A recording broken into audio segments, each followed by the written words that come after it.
During its inaugural trip, the Titanic carried almost 2,200 passengers, yet it was only halfway full when it left port. People traveled for various reasons, including business meetings, pleasure trips, and simply to experience life on board the largest and most opulent ship in the world. When the Titanic set sail, it was usual practice for local newspapers to publish complete passenger lists of transatlantic ships. Many of the travelers perceived it as something to be proud of, similar to today's trend of looking for your photo in the newspaper. Like most things aboard the Titanic, hygienic practices and resources were dictated by class. First-class passengers traveling on the Titanic enjoyed some of the most luxurious bathing, dining, and recreational facilities to have ever been found at sea, while third-class passengers had to prove themselves clean just to get on board. The Titanic had a Turkish bath on board for first-class passengers. The Turkish bath was a popular feature on luxury liners of the time, as it was seen as a symbol of the exotic and luxurious lifestyle of the Ottoman Empire. The Turkish bath on the Titanic was located on the lower deck and was a popular place for first-class passengers to relax and socialize. The bath consisted of a series of heated rooms, including a hot room, a warm room, and a steam room, as well as a cooling room and a massage room. The electric bath was meant to warm the body and looked much like an iron lung or modern tanning bed. The Turkish bath on the Titanic was run by a team of trained attendants who provided massages and other spa treatments for the passengers. The bath was open to both men and women, although they used separate facilities. Passengers bought tickets to use both the Turkish bath and the swimming bath nearby. Despite its luxurious amenities, the Turkish bath on the Titanic was not immune to the tragedy that befell the ship.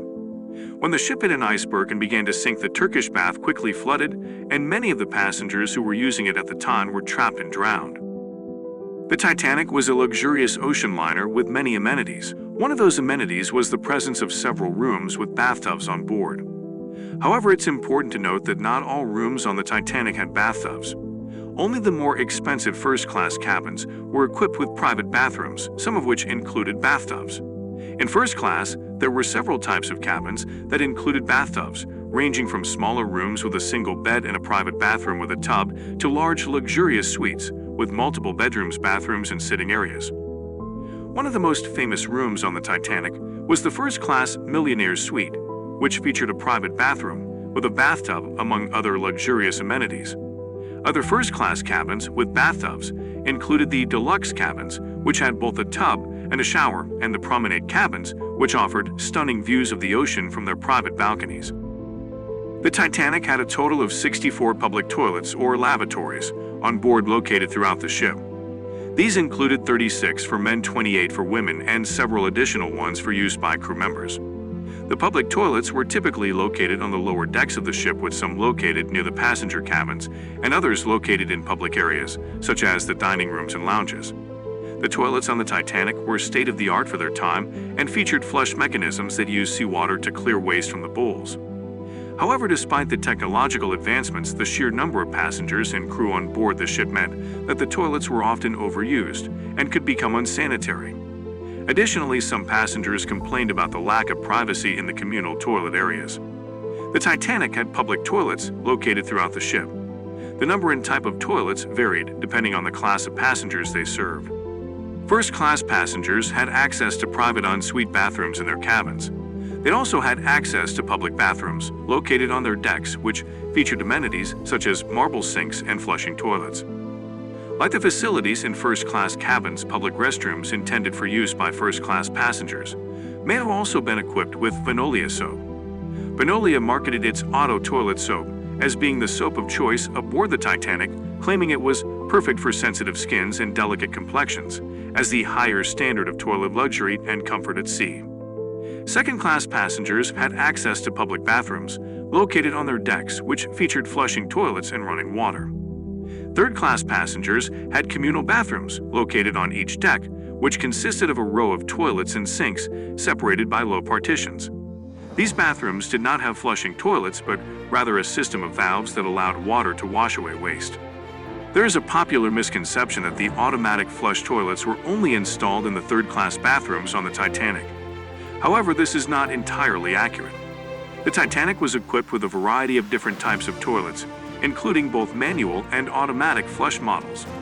While it is true that some of the third-class bathrooms had automatic flush toilets, so did many of the first-class and second-class bathrooms.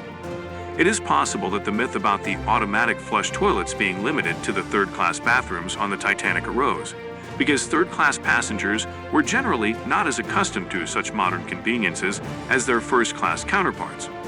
Therefore, the automatic flush toilets may have seemed more notable or surprising to them. In any case, the presence of automatic flush toilets on the Titanic was a reflection of the ship's advanced technology and modern amenities, which were intended to make passengers' journeys more comfortable and luxurious. Checking third-class passengers for lice before boarding the Titanic was a common practice during that time period.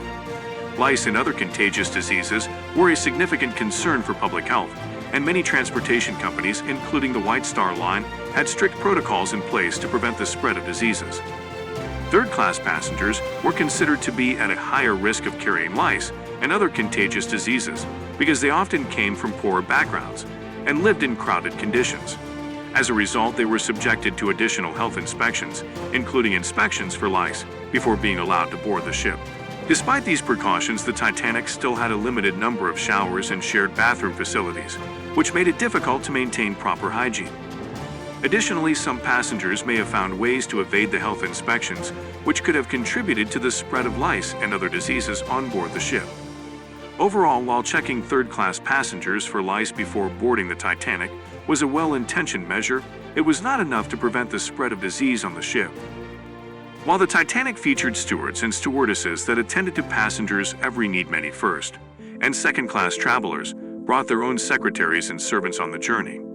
These personal maids and assistants took care of the daily dressing and grooming needs of their patrons, supplementing resources available on the ship.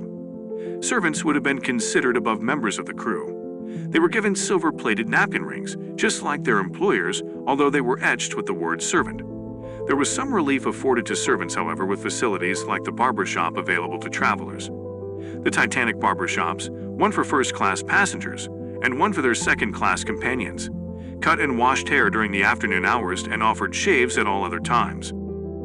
Titanic employed numerous men to take care of dirty dishes, as cutlery and cookware was made of the finest materials. Care would have been important when cleaning items for use. Thousands of forks, spoons, and knives accompanied bone china crockery that had gold leaf lining. Silver-plated napkin rings were used daily alongside hundreds of dinner plates, bowls, saucers, and the like. Plate stewards worked as busboys and plate washers. There were also assistant plate washers, glass washers, and assistant glass washers on board. The ship had a large kitchen with multiple sinks and dishwashing machines. However, the dishwashing process was not automated like it is today, and much of the cleaning was done by hand. The kitchen staff would scrape and rinse the dishes before placing them in a sink with soapy water. They would then scrub the dishes with brushes and rinse them thoroughly before drying them with cloths. The dishes were then inspected to ensure they were clean before being used again. Clothes on the Titanic were washed using a combination of manual and mechanical methods. The Titanic had a laundry room located on the F deck, which was operated by a team of 13 crew members. They worked in shifts around the clock, with the laundry operating 24 hours a day, 7 days a week. The laundry was divided into two sections, one for the first-class passengers and one for the second and third-class passengers. The first-class laundry was located on the starboard side of the ship, while the second and third-class laundry was located on the port side. The laundry room was equipped with electric washing machines, drying machines, and ironing machines. The laundry crew sorted the laundry into different piles based on the type of material and degree of soiling. They would then load the clothes into the washing machines and add soap and water. The washing machines on the Titanic were not fully automatic, so the crew had to manually move the clothes from the washing machine to the spin dryer. After the clothes were washed and dried, they were ironed using the steam-powered ironing machines. The laundry crew was responsible for pressing the clothes to remove any wrinkles and folding them neatly. Passengers on the Titanic were not allowed to do their own laundry, so they would leave their dirty clothes outside their cabin door, and the crew would collect them for cleaning. The laundry workers were also responsible for washing the ship's tablecloths, napkins, and towels used in the dining rooms and other public areas. In addition, they washed the crew's uniforms and linens, as well as any personal laundry that passengers requested. Overall, the laundry operation on the Titanic was efficient and well organized, with the laundry staff working diligently to ensure that the passengers had clean and fresh linens throughout the voyage. The Titanic had a hospital on board to provide medical care for its passengers and crew. The hospital was located on F deck, towards the front of the ship. It was staffed by a team of medical professionals, led by the ship's chief surgeon, Dr. William O'Loughlin. The hospital was equipped with medical supplies and equipment, including surgical instruments, an X-ray machine, and a small operating room. In accordance with British regulations, the Titanic had to maintain a certain quantity of medical supplies to set sail. The ship's surgeons and medical crew had access to medicines, such as bicarbonate of soda to alleviate indigestion and heartburn, castor oil for constipation and diarrhea, Epsom, salts, the heart medication Digitalis, and aspirin, should a fever arise. Additional medicines like sulfur were used to treat hemorrhoids, while laudanum could be used as a pain reliever or sleeping aid. The hospital also had an area for anyone afflicted with an infectious disease, complete with a ventilation system that prevented potential germs from traveling around the ship.